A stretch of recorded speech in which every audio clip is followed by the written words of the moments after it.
أشوف لي ثعابين تحت فراشي. نعم. 2 وبيدي عقرب. أيوة.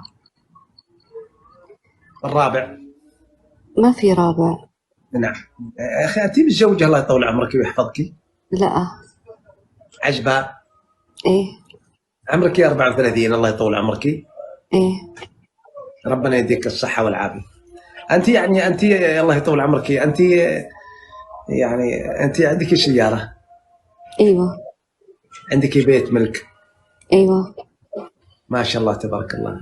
يعني قبل تفسير الرؤيا، يعني الرؤيا فيها بشارة عظيمة لك، لكن قبل تفسير الرؤيا يعني تسمحي لي أتقدم لخطبتك من على هذه المنصة الطيبة المباركة لنسعدك سعادة يعني ما تجدينها منذ ولدتك أمك، يعني حتجدين السعادة في كل مكان، في كل لحظة، في كل دقيقة.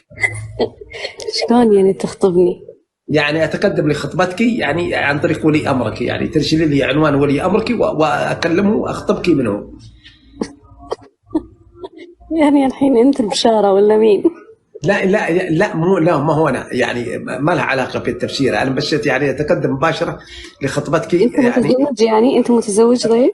أنا متزوج وأريد أن أعدد، الله يحفظك ويطول عمرك يعني. بس يعني أنا ما أقبل بالتعدد. إذا ما تقبلين بالتعدد حتى تعسين، يعني أن التعدد هو مصدر سعادة لك. ليش أتعس؟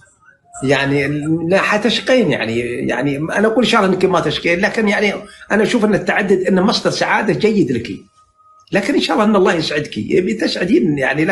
لكن هذه فرصة من الفرص فاغتنميها الله يطول عمرك مع هذا الصباح الجميل اليوم الاثنين. ليش أنت متزوج؟